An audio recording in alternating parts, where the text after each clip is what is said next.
One Saturday night, I was sitting down, finally, after a long day of coaching youth sports and working in the art. My wife and I were going to watch a movie.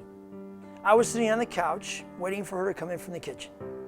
It was so peaceful. A second later, the front door burst open and a herd of high school students came pouring through, led by my oldest son, Ben. "Can we hang out here?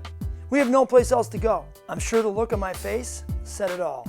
"Your mom and I are about to sit down and watch a movie, and we don't want all kinds of pandemonium."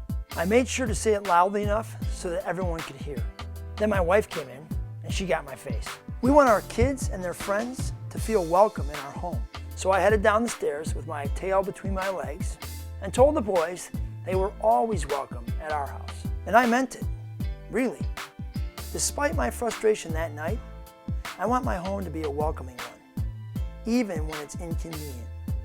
Because welcoming is such an important part of loving others.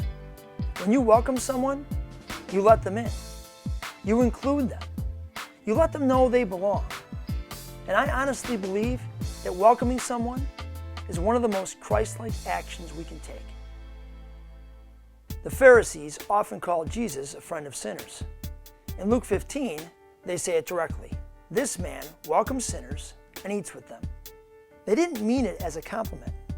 This is something they were accusing Jesus of, and they weren't wrong. Jesus lets a sinful woman, probably a prostitute, pour perfume on his feet and wipe them with her hair while he is eating dinner with the most religiously serious people of his day.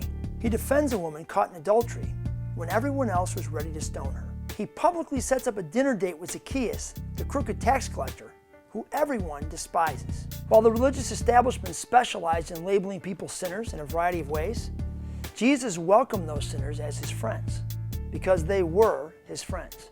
So it's crazy to me that Jesus' followers can be seen as so unwelcoming today. I don't know many churches that can be accused of being a friend of sinners. One of my favorite movies, Lars and the Real Girl. It's a weird little comedy. Lars Lindstrom is an extremely lonely guy who's emotionally scarred for a number of reasons. He lives like a recluse.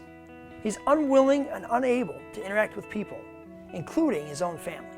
One day, out of the blue, he introduces the girl of his dreams to his small hometown. The problem?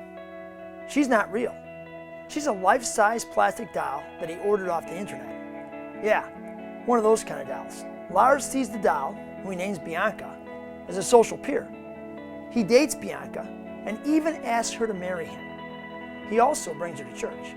Of course, everyone in town is a bit weirded out. Maybe horrified is a better word. But the church pastor and a free-spirited member of the congregation challenged the townspeople with this question: what would Jesus do? Eventually, everyone follows their lead and agrees to play pretend with Lars and Bianca. They set aside their discomfort and give Lars exactly what he needs. And that's why I love this movie. It speaks volumes about what it means to be community, to surround and accept, to choose to love without reason, and to welcome people in spite of the messes in their lives.